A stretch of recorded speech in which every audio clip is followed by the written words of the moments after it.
नमस्ते दोस्तों, मेरे सुनो गवर्नमेंट चैनल में आपका स्वागत है। मैं हूं अनीता चौहान, पत्नी Shri Prempal Singh Chauhan, deputy manager, national fertilizers limited, Nangal. आज के वीडियो में एम्प्लॉइज पेंशन स्कीम से संबंधित एक नई जानकारी देने के लिए मैं आप सबको मेरे हस्बैंड श्री प्रेमपाल सिंह चौहान से मिलवाती हूं, जो इस विषय के जानकार है। तो चलते हैं। दोस्तों नमस्कार, उम्मीद करता हूं आप सब अच्छे से होंगे। दोस्तों,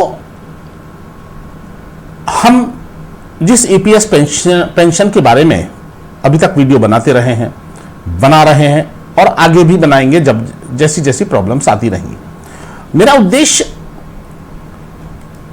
जितनी भी प्रॉब्लम्स हमारे ईपीएफओ पेंशनर्स को आ रही हैं उनको एड्रेस करना है। मैं कोई गवर्नमेंट ईपीएफओ या लेबर मिनिस्ट्री का स्पोक्समैन नहीं हूं, ना ही उनका कोई अधिकारी हूं। मैं सिंपली एक पेंशनर हूं और पेंशनर होने के नाते मेरा उद्देश्य यह रहता है कि हमारे पेंशनर्स को रियली जितनी भी दिक्कत आ रही है पूरे देश के अंदर, हम उनको आपस में डिस्कशन करते रहें और डिस्कशन करते रहेंगे तो हम उनसे कैसे बोलते हैं, उनसे कम आउट कर सकेंगे, उनसे पार पा सकेंगे, उनको समझ सकेंगे कि हमें करना क्या है। इसीलिए हम ये जितनी भी प्रॉब्लम्स वन बाय वन आती हैं, अभी भी हमारे सामने आज देखिए सुप्रीम कोर्ट के डिसीजन आ चुके हैं, दो सुप्रीम कोर्ट के डिसीजन आ चुके हैं हायर पेंशन के बारे में, लेकिन उसके बावजूद भी हमारे पास इतने ज्यादा इश्यूज क्रिएट कर दिए हैं।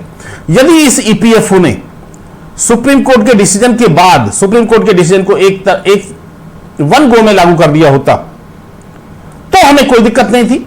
सुप्रीम कोर्ट ने जैसा कहा है हायर पेंशन के बारे में ऐसा आप लागू कर दीजिए, लेकिन ना ही गवर्नमेंट ऐसा कर रही है, ना ईपीएफओ ऐसा कर रहा है, ना लेबर मिनिस्ट्री ऐसा कर रही है। इसीलिए हमें आगे आना पड़ेगा और हम जो ये बात करते हैं बार बार कि भाई संघर्ष अभी जारी है, तो संघर्ष जारी रखना पड़ेगा। इसलिए दोस्तों मैं आपको स्पेशली बताना चाहता हूं कि मैं इसी फुटिंग में हूं, आपके साथ हूं। हम और आप सब सेम फुटिंग में हैं। मैं भी एक पेंशनर हूं, मेरा इनसे कोई लेना देना नहीं है और ना ही ये जो लोग हैं इनके खिलाफ हमें एक अभियान चलाने की जरूरत है, क्योंकि ये सुप्रीम कोर्ट के डिसीजन को लागू नहीं कर रहे। अभी मैं आता हूं आज के वीडियो पर। आज के वीडियो पे मैं आपको बताना चाहता हूं कि मैंने कुछ समय पहले एक सर्वे क्वेश्चन किया था, जिसमें मैंने लिखा था कि should EPFO pay interest to the pensioners on EPS pension arrears as they are charging interest on the contributions। तो इस क्वेश्चन पे जो वोट आए हैं वो 170 वोट आए हैं, 5 कमेंट आए हैं, 15 लोगों ने इसको लाइक किया है और जो वोट हैं उसमें से 92% ये हैं कि 92% लोगों का कहना है कि जिस तरह ईपीएफओ हमसे चार्ज कर रहा है उसी प्रकार से ईपीएफओ को भी पेंशन पे एरियर देना चाहिए। ओनली 8% लोग ऐसे हैं कि 8% लोग ऐसे हैं जिन्होंने ये कहा कि पेंशन पे एरियर नहीं मिलना, पेंशन पे इंटरेस्ट नहीं मिलना चाहिए। 92% लोगों ने कहा कि यस मिलना चाहिए। तो आज का विषय हमारा यही है। मैंने आपसे पहले भी कहा था कि मैं इंटरेस्ट के ऊपर एक वीडियो लेके आऊंगा, जिसमें आज तक के कोर्ट की जो परिस्थितियां हैं हम उनको देखने का प्रयास करेंगे। कोर्ट में इंदौर हाई कोर्ट के 3 डिसीजंस हैं मेरे पास में, लेकिन जो बेसिक डिसीजन है जिसमें स्पेशली रिट पिटीशन दायर की गई थी, केवल हम उसको समझ लें। बाकी तो रिट अपील है और दूसरा मुकेश व्यास जी का केस है, इसमें भी इंटरेस्ट की डिमांड की गई थी, लेकिन उसको सबको रिजेक्ट कर दिया गया। हम सिर्फ इस केस को समझने का प्रयास करेंगे कि इस केस में एक्चुअली हुआ क्या था। ये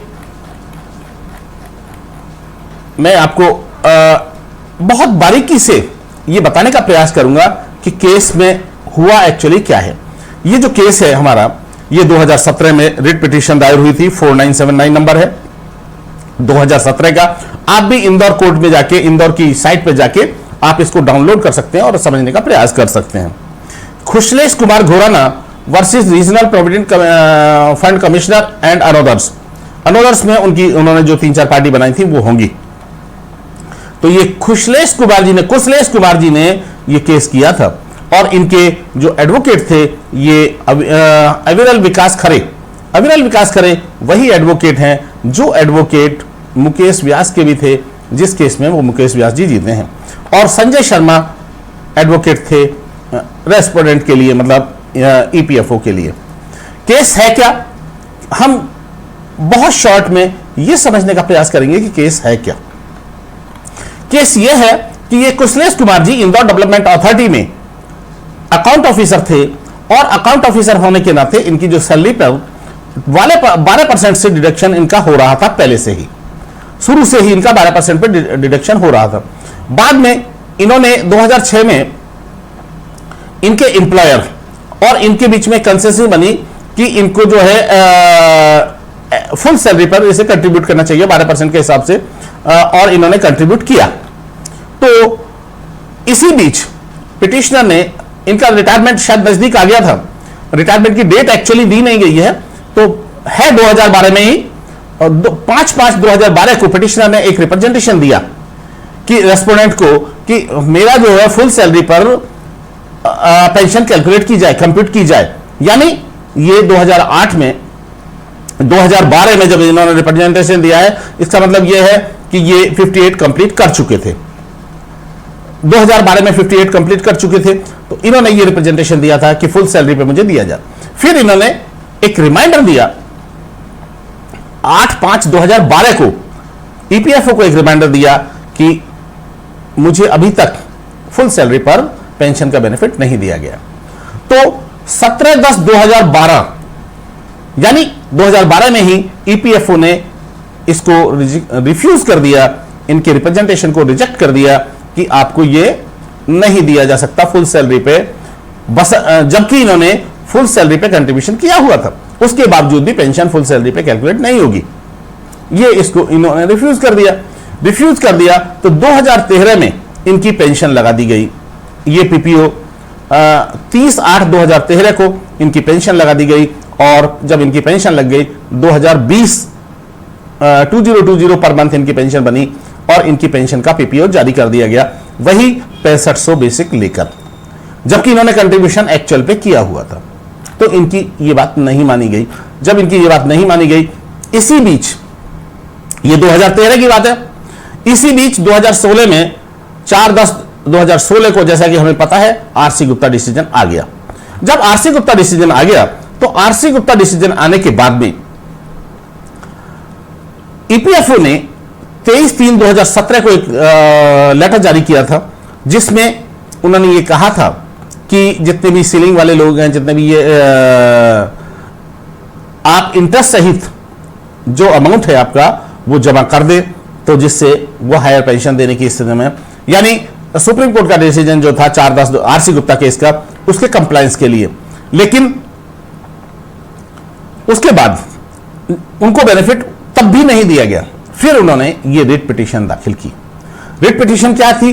the case of the writ petitioner before this court is, ये हाई कोर्ट खुद कह रहा है, despite the apex court judgment and the order dated 23/3/2017, ये वो 23/3/2017 ईपीएस 4/10/2016 को सुप्रीम कोर्ट का डिसीजन के बाद ईपीएफओ ने जो ऑर्डर निकाला था हायर पेंशन के लिए, वो डेट है, इस डेट को ईपीएफओ ने ये ऑर्डर निकाला था। तो पिटिशनर का कहना यह था कि सुप्रीम कोर्ट के डिसीजन के बाद भी और ये ऑर्डर आने के बाद भी respondent number 1 is not granting him the benefit of the pension on the basis of the full salary. ये इन्होंने पिटिशन दायर की इंदौर हाई कोर्ट में, ठीक है जी। उसके बाद जब नोटिस मिला ईपीएफओ को, जब नोटिस मिला कोर्ट की तरफ से, उसके बाद उन्होंने क्या किया कि after retirement of the service of the respondent number, the petitioner had submitted the claim application for withdrawal of provident fund. यानी जब आप उनकी सुन नहीं रहे थे, कुशलेश कुमार की सुन नहीं रहे थे, तो उन्होंने इसी बीच एप्लीकेशन दे दी और अपना जो पीएफ का फुल एंड फाइनल सेटलमेंट था वो ले लिया और 16,45,775 रुपए उनको फुल एंड फाइनल सेटलमेंट के रूप में ईपीएफओ ने इनको दे दिया, और साथ में पेंशन इनकी लगी ही चुकी थी। जब इनको पूरा पेमेंट दे दिया तो उन्होंने इसी वजह से उन्होंने इसको रिजेक्ट कर दिया था। लेकिन जब केस फाइल हो गया after filing this present writ petition the respondent served a letter 27/9/2017 को कुशलेश कुमार जी को एक लेटर दिया गया जिसमें कहा गया to the petitioner directing him to refund the contribution with interest under the employees pension scheme 1995 on the basis of the statutory return in form 3A in order to pay him the pension on the higher rate. यानी यहीं से ये interest की कहानी शुरू होती है। First time जब 27/9/2017 को ईपीएफओ ने पिटिशनर को यानी कुशलेश कुमार जी को ये लेटर दिया कि आप इंटरेस्ट सहित जितना पैसा प्रोविडेंट फंड से लिया है उसको जमा कर दें या जितने भी ड्यूज है उसे जमा कर दें, इंटरेस्ट सहित जमा कर दें। तो डायरेक्ट इन्होंने लिखा ना directing him to refund contribution with interest, तो आपको हायर पेंशन पे पेंशन दी जा सकेगी, ये इन्होंने लिखा। तो इसमें जो कुशलेश कुमार जी के एडवोकेट थे अविरल विकास खरे, उनका कोर्ट में जो तर्क था वो हम देखेंगे, क्योंकि हम जो क्वेश्चन उठाते हैं, हम जो बात करते हैं कि इंटरेस्ट क्यों मिलना चाहिए, वो सारे के सारे इस केस में एडवोकेट लर्नेड एडवोकेट मिस्टर खरे ने ऑलरेडी उठाए हुए हैं। केस क्या था, अब हम लर्नेड एडवोकेट मिस्टर खरे ने जो पॉइंट उठाए थे ये उठाए थे कि रेस्पोंडेंट नंबर 1 यानी EPFO is wrongly demanding the interest on the amount so deposit by the petitioner द्वारा जमा किए जाने वाले अमाउंट पर ईपीएफओ गलत तरीके से इंटरेस्ट डिमांड कर रहा है। If the petitioner is liable to deposit the interest then he is also liable to get interest on the arrears of the pension payable to him compliance of the order of the supreme court. यानी इन्होंने सीधा कहा कि यदि आप interest मांग रहे हो तो पिटिशनर भी इंटरेस्ट का लेने का हकदार है, ये इन्होंने हाई कोर्ट में कहा इनके एडवोकेट ने। उसके बाद और क्या कहा उन्होंने ये भी कहा कि therefore in order to maintain the equity and balance the respondent number 1 is be restrained. अब देखिए यहां से एक क्वेश्चन स्टार्ट होता है कि एडवोकेट ने इन्होंने ऐसा क्यों कहा, और यहां से ही केस का डिसीजन हो जाता है। Therefore, in order to maintain the equity and balance, the respondent number 1 be restrained to claim interest from the petitioner, and the petitioner shall also not claim interest on the arrears of the pension. And if the respondent number are demanding interest, then the petitioner is also liable to entitle of the interest of the arrears. यानी इन्होंने दोनों बातें कही कि यदि EPFO को interest मांगने से रोक दिया जाता है तो पिटिशनर भी पेंशन पे इंटरेस्ट डिमांड नहीं करेगा। दोनों बातें उन्होंने अपनी तरफ से कह दी, लेकिन और साथ में क्या कहा कि यदि ऐसा नहीं होता है, if the respondent number 1 are demanding interest, यदि उसके बावजूद भी इंटरेस्ट डिमांड कर रहा है, then the petitioner is also liable to also entitled to for interest on the arrear of the pension. यानी यहां इन्होंने वकील साहब ने यह बात कही कि यदि ईपीएफओ उसके बावजूद भी इंटरेस्ट मांग रहा है तो फिर ईपीएफओ को भी इंटरेस्ट देना चाहिए। अब इसके अगेंस्ट में जो ईपीएफओ के एडवोकेट थे, देखिए केसेस में जो डिसीजन होते हैं हाई कोर्ट में हो, सुप्रीम कोर्ट में या किसी लेबर कोर्ट में, वो दोनों तरफ के आर्ग्यूमेंट के आधार पर ही होते हैं, एंड किसके आर्ग्यूमेंट में क्या वेटेज है, अप टू फैक्चुअल पोजीशन क्या निकलती है, उसी के आधार पर जजमेंट दिया जाता है। जजमेंट में देते समय जजेस अपना विवेक इस्तेमाल करते हैं, अपनी नॉलेज इस्तेमाल करते हैं, लेकिन मेन होता है आर्ग्यूमेंट। अब ईपीएफओ के एडवोकेट संजय शर्मा जी ने क्या कहा, the petitioner who has withdrawn the amount is liable to pay interest because he has withdrawn and utilize the amount. तो एक बात तो उन्होंने ये कही कि आपने पूरा का पूरा पैसा ईपीएफओ से निकाल लिया है और निकालने के बाद उस पैसे को कहीं ना कहीं यूज किया है, इसलिए ईपीएफओ इंटरेस्ट डिमांड कर रहा है, और इसीलिए ये जो है ये अमाउंट ये कहता है petitioner who has withdrawn is liable to pay interest, ये बात कही इन्होंने। दूसरा पॉइंट क्या कहा, respondent number is not liable to pay interest on the arrears of the pension because the petitioner has already withdrawn the amount which was credited to his account and there is no provision दूसरा point इन्होंने क्या कहा, क्योंकि आप पहले से ही EPFO से exit कर चुके हो, आपने पूरा फाइनल सेटलमेंट ले लिया है, तो ईपीएफओ लायबल नहीं है इंटरेस्ट देने के लिए। तीसरा पॉइंट फिर भी इन्होंने एक कहा है, there is no provision of payment of interest along with the pension in the employees provident fund scheme. यही अभी 5/9/2023 की जो एक आरटीआई है, जो ईपीएफओ बेंगलुरु की और ईपीएफओ इंदौर की, उसमें भी यही बात कही गई है। बेंगलुरु में यह बात कही गई है कि कोई भी प्रोविजन इंटरेस्ट देने का ईपीएस स्कीम के अंतर्गत नहीं है, इसलिए नहीं दिया जा सकता। तो इन्होंने जो ईपीएफओ के लर्नेड काउंसलर थे, ये एडवोकेट थे, उन्होंने यही बात कही है कि एक तो आपने अमाउंट निकाल लिया और अमाउंट को कहीं यूटिलाइज किया, इसलिए आपको इंटरेस्ट देना है। दूसरा उन्होंने ये कहा कि आप एग्जिट हो चुके हैं, पहले से ही एग्जिट हो चुके हैं, आपने फंड निकाल लिया था, इसलिए आपको ईपीएफओ लायबल नहीं है इंटरेस्ट पे करने के लिए, इंटरेस्ट पेंशन पे करने के लिए। दूसरा इन्होंने ये कहा, तीसरा इन्होंने ये कहा, 3 पॉइंट इन्होंने कहे। तीसरा पॉइंट इनका ये है कि ईपीएस स्कीम के अंदर ऐसा कोई प्रोविजन नहीं है जिसमें इंटरेस्ट पे किया जाए। अब देखिए, दोनों तरफ की बातें आपने भी सुन ली और मैंने भी पढ़ ली, और उसके बाद में इन्होंने जब ये रिजेक्ट कर दिया था, इनका 17/10/2012 का जो इनका रिजेक्शन था, और इन्होंने पैसा निकाल लिया था प्रोविडेंट फंड से, और इनकी ये अब आर्ग्यूमेंट हो चुके हैं। आर्ग्यूमेंट होने के बाद में ये कोर्ट का अपना जो वर्जन है वो लिखा है कोर्ट ने, और उसके बारे में एक तो सुप्रीम कोर्ट के डिसीजन के बारे में लिखा है कि सुप्रीम कोर्ट ने के डिसीजन में 4/10/2016 का जो डिसीजन था, उसमें क्या हुआ था, उसमें कोर्ट ने डायरेक्ट किया था, directed all the provident commissioners to permit the employees to return such amount which they have withdrawn and their pension be fixed accordingly. ये सुप्रीम कोर्ट का आदेश था ईपीएफओ को कि सारे प्रोविडेंट फंड कमिश्नर्स जो है अपना, ऑल प्रोविडेंट फंड कमिश्नर लिखा था इन्होंने कि एम्प्लॉयज को परमिट करें और एम्प्लॉयज को पेंशन दें, हायर पेंशन पे दे, फिक्स करें। ये इन्होंने अपने डिसीजन में कहा था। उसी को इन्होंने हाई कोर्ट ने मेंशन किया है।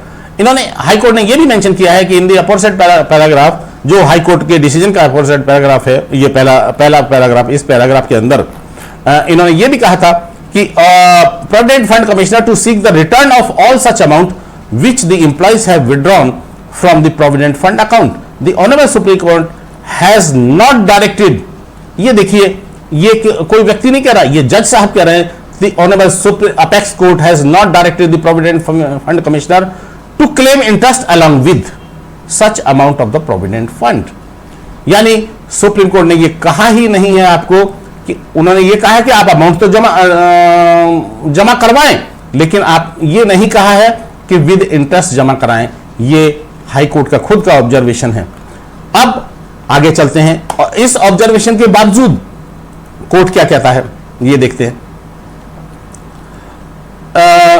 Therefore, the respondent has now permitted to him to revise the pension after the Honorable Supreme Court judgment. Therefore, the petitioner was not at fault to withdraw the amount of the provident fund. यानी petitioner ने कब amount निकाला, जब आपने उसको higher pension के बारे में कोई भी डिसीजन नहीं दिया और उसकी एप्लीकेशन रिजेक्ट कर दी। तो इन्होंने लिखा है he is not liable to pay interest, ये ऑर्डर है, हेंस ये ऑर्डर है जज साहब का। और ऑर्डर क्या है, अब मैं ऑर्डर पढ़ रहा हूं। Honourable supreme court judgement, therefore the petitioner was not at fault to withdraw the amount of provident fund, hence he is not liable to pay the interest on such amount which he withdraw from his account and now depositing for the revision of the pension। यानी जज साहब ने यह सीधा सीधा कहा है कि जो अमाउंट कुशलेश कुमार जी ने निकाला था, उस अमाउंट पे कुशलेश कुमार जी इंटरेस्ट पे करने के लिए लायबल नहीं है, वो फॉल्ट पे नहीं है। उन्होंने फंड तब निकाला था जब उनको पेंशन रिजेक्ट कर दी गई थी। Hence he is not liable, मैं अगेन पढ़ रहा हूं, hence he is not liable to pay interest on such amount which he withdraw from his account and now depositing for the revision of the pension। अब वो दोबारा से चूंकि amount कर रहा है तो वही 16,45,000 या जितना भी अमाउंट हो वो उस पर इंटरेस्ट पे करने के लिए लायबल नहीं है, ऐसा ऑर्डर है बिल्कुल जज साहब का। लेकिन इसके साथ ही और क्या ऑर्डर है ये भी देख लें। According the petitioner is allowed, petition is allowed means जो कुशलेश कुमार जी डिमांड कर रहे थे उसको अलाउ किया गया। And respondent number 1 is directed to accept the amount of from the petitioner which he withdraw and revise his pension as per the directions of the Supreme Court in case of the R.C. Gupta judgment. In case of the R.C. Gupta judgment and other supra implies 23/3/2017 और अपना और उनका जो order था, यानी उन्होंने since अब देखिए दो बातें जज साहब ने कही हैं। Accordingly the petition is allowed और हैंस इनका जजमेंट जो था कि hence he is not liable to, यानी इंटरेस्ट पे करने के लिए वो लायबल नहीं है कुशलेश कुमार जी, जितना भी अमाउंट उन्होंने विड्रॉ किया उस पे वो, इसका मतलब ये हुआ कि विदाउट इंटरेस्ट उन्होंने पैसा जमा किया होगा।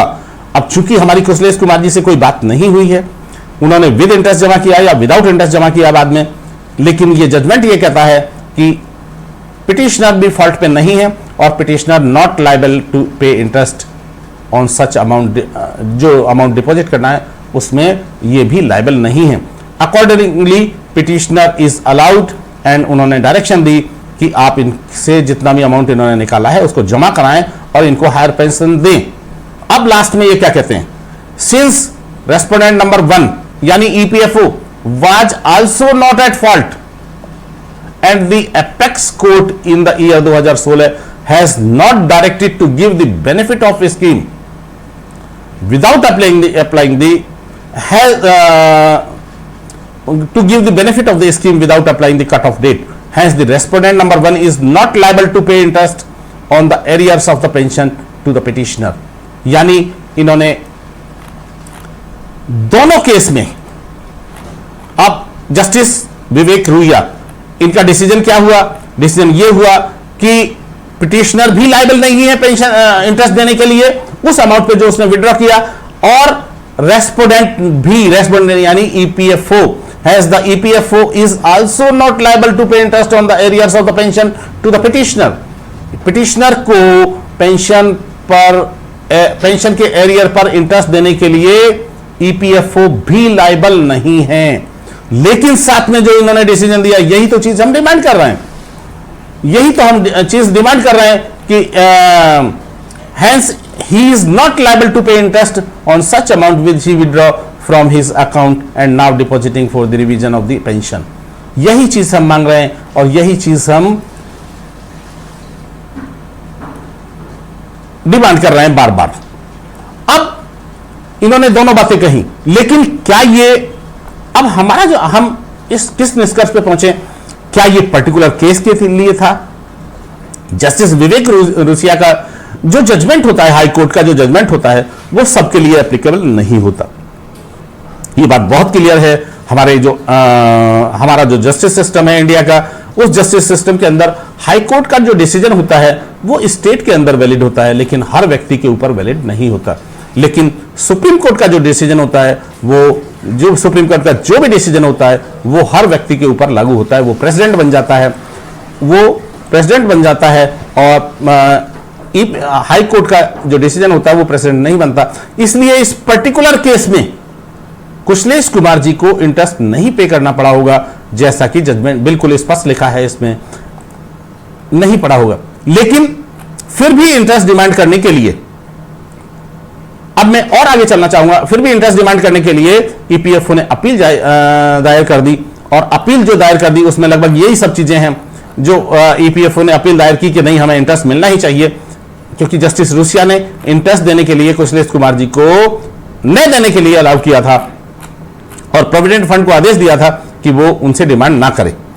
इसीलिए उन्होंने ये हमारा इसको चैलेंज किया था डबल बेंच में। डबल बेंच के डिसीजन में जो चैलेंज किया था, डबल बेंच ने क्या किया है, डबल बेंच ने इस डिसीजन को बरकरार रखा।